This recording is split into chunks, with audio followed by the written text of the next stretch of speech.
Hi welcome to our channel. நம்ம வந்து கோவாலேருந்து native போகிறதுக்காக கோவாவில் இருக்கக்கூடிய வீட்டை வந்து வெக்கேட் பண்ணிகிட்டு இருக்க விலாக் தான் பார்த்துட்ருக்கோம். டே 1 டே 2 வந்து ஆல்ரெடி பார்த்துட்டோம். வீட்டில் இருக்கிற திங்ஸ் எல்லாம் ஓரளவு நம்ம ஷிஃப்ட் பண்ணிட்டோம். டே 3 என்ன பிளான் அப்படின்னா நம்ம வந்து ஷாப்பிங் போயிட்டு வந்துடலாம் அப்படின்ட்டு. ஸோ கோவாலேருந்து ஊருக்கு போகிறோம்ல, ஏதாவது திங்ஸ் வாங்கிட்டு போகணும், அதுக்காக தான் வந்து ஷாப்பிங் போயிருக்கோம். கோவாவில் வந்து நான் ஆல்ரெடி விலாக்லாம் ஷேர் பண்ணுற மாதிரி இது வந்து மப்சாக்கு தான் போயிருந்தோம். மப்சா தான் வந்து கோவாலேயே ஒரு பெரிய ஷாப்பிங் ஏரியா, கொஞ்சம் சீப்பாகவும் இருக்கும் ரேட்டு எல்லாம். சரி இங்கேயே நம்ம வந்து ஷாப்பிங் பண்ணிடலாம் அப்படின்ட்டு, பெருசாக வேறு எந்த பிளானும் இல்லை, கொஞ்சம் ட்ரெஸ்ஸஸ் மட்டும் வாங்கிக்கலாம் அப்படிங்கிற பிளான் தான். உண்மையை சொல்லணும் அப்படின்னா நானே இந்த கோவாவில் வந்து அவ்வளோ பெருசாக ஷாப்பிங் பண்ணதெல்லாம் வந்து கிடையாது.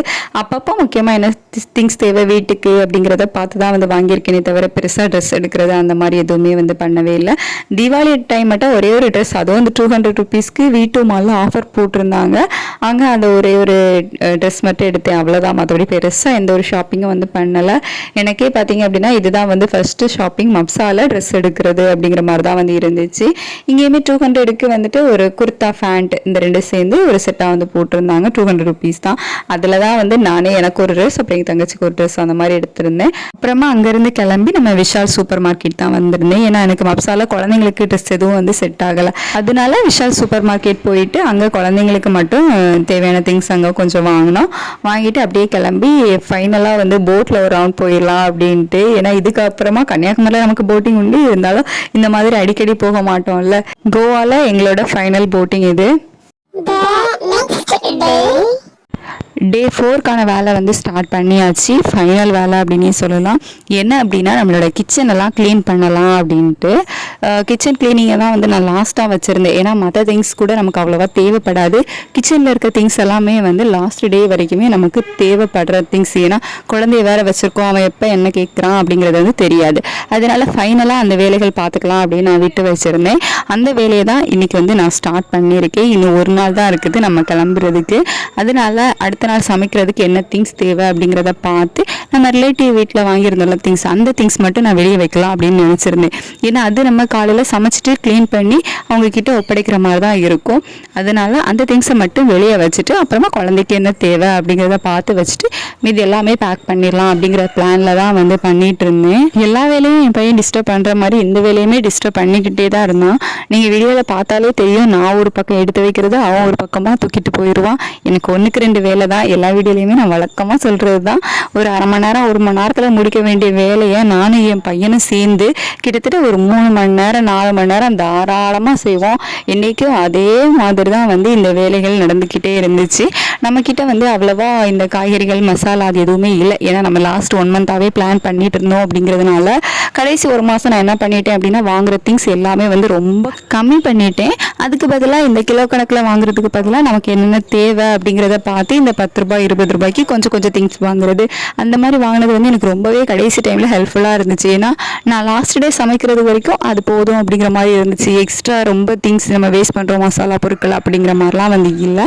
ஒரு சில பொருள் மட்டும் கொஞ்சம் எக்ஸ்ட்ரா இருந்துச்சு, அதை மட்டும் நான் வந்து எடுத்து வச்சுக்கிட்டேன். சிலதை வந்து அங்கே தெரிஞ்சவங்க இருக்காங்களா அவங்கக்கிட்ட கொடுத்துட்டேன். அப்புறம் எனக்கு வந்து தொடர்ந்து தேவைப்படுற திங்ஸ், அதாவது முக்கியமாக பார்த்திங்க அப்படின்னா வெந்தயம் வந்து நான் ரெகுலராக யூஸ் பண்ணுவேன். ஹேருக்கு இல்லை வெந்தயம் ஊற வச்சு தண்ணி குடிக்கிறது, அது மட்டும் கொஞ்சம் எக்ஸ்ட்ராவே இருந்துச்சு. அதெல்லாம் வந்து பேக் பண்ணி எடுத்துக்கிட்டேன். அந்த மாதிரி சில திங்ஸ் தான் இருந்துச்சு. அப்படிங்கிறதுனால கிச்சனில் உள்ள பேக்கிங்குமே எனக்கு ரொம்பவே ஈஸியாக இருந்துச்சு. ஸோ கடைசி நாள் வந்துட்டு தோசை இல்லைனா இட்லி ஊற்றிக்கலாம் அப்படின்ட்டு மாவுமே அரைச்சி வச்சிட்டேன்.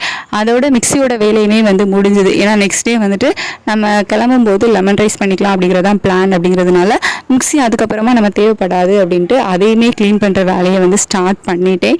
மிக்சி மட்டும் நம்ம இங்கே வந்து புதுசாக தான் வாங்கியிருந்தோம். அதை கூட நான் ஆல்ரெடி விலாகில் வந்து ஷேர் பண்ணியிருப்பேன். அந்த மிக்சியுமே ரொம்ப சின்ன மிக்சி தான், நம்ம வந்து ட்ராலிலே வச்சு எடுத்துகிட்டு போய்க்கிறோம் அப்படின்ட்டு அதையும் வந்து க்ளீன் பண்ணி எடுத்து வச்சுட்டேன். நம்ம வந்து வாங்கின திங்ஸில் பார்த்தீங்க அப்படின்னா இது, அதுக்கப்புறமா நான் ஆல்ரெடி காமிச்ச அந்த ட்ரெஸ்ஸு ஸ்டாண்டு, இந்த 2 தான் நம்ம வந்து புதுசாக வாங்கின திங்ஸ். இந்த 2யுமே எடுத்துகிட்டு போகிற மாதிரி தான் நம்ம வாங்கியிருந்தோம். அப்படிங்கிறதுனால அதுவும் வந்து பெரிய கஷ்டமான வேலையாக வந்து தெரியல.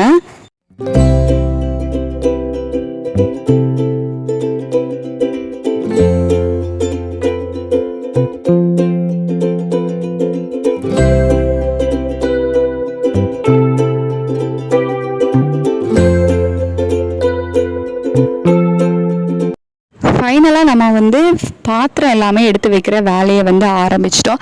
இதுலேயுமே நான் உங்களுக்கு சொல்ல வேண்டிய விஷயம் இருக்குது. என்ன அப்படின்னா, இதில் நான் பாத்திரம் வந்து சூஸ் பண்ணதுன்னு பார்த்தீங்க அப்படின்னா, இங்கே ஊர்லேருந்து நான் கொஞ்சம் பாத்திரம் வந்து எடுத்துகிட்டு போயிருந்தேன். அது எப்படி எடுத்துகிட்டு போனேன் அப்படின்னா, இப்போ ஒன்றுக்குள்ளே ஒன்று வைக்கிற மாதிரி பாத்திரங்கள் உண்டு இல்லை, அந்த மாதிரி தான் நான் வந்து எடுத்துகிட்டு போயிருந்தேன். மொத்தமே ஒரு 3 கடாய் வந்து எடுத்துகிட்டு போயிருந்தேன். அதுக்கப்புறமா அந்த கடாய்க்கு உள்ளேயே வந்து வைக்கிற மாதிரி பாத்திரம், அந்த மாதிரி தான் வந்து எடுத்துகிட்டு போனதுமே எனக்கு ரொம்பவே யூஸ்ஃபுல்லாக இருந்துச்சு. உங்களுக்கு நான் அதை டீட்டெயிலாகவே வந்து காமிக்கிறேன். பார்த்தீங்களா, இதில் வந்துட்டு ஒரு 5-6 பாத்திரம் இருக்கும், சருவம் அப்படின்னு சொல்லுவோம்ல, அந்த மாதிரி. இதில் வந்துட்டு நம்ம கடாயில் வச்சு இதில் ஊற்றி வச்சுக்கலாம். அந்த மாதிரி கஞ்சி குடிக்கிறதுக்காகட்டும் எதுக்குனாலும் இது ரொம்பவே யூஸ்ஃபுல்லாக இருந்துச்சு. எடுத்துகிட்டு வர்றது, எடுத்துகிட்டு போகிறது, இது எல்லாமே வந்து ரொம்ப ஈஸியாக இருந்துச்சு. இது எல்லாமே வச்சு நான் அந்த ட்ராலிலேயே வந்து எடுத்துகிட்டு வந்துட்டேன் அப்படின்னா வந்து பார்த்துக்கோங்களேன்.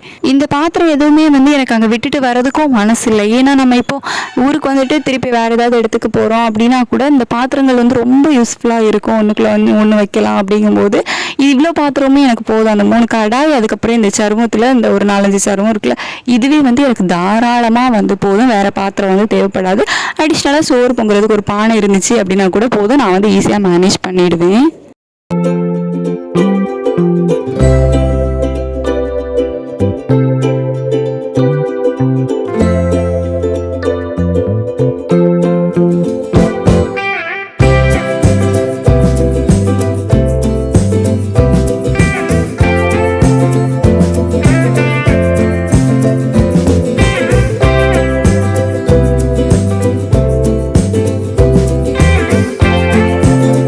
அவ்வளோதான், ஃபைனலி நம்ம கிச்சன் பொருட்களையும் ஓரளவு ஒதுக்கியாச்சு.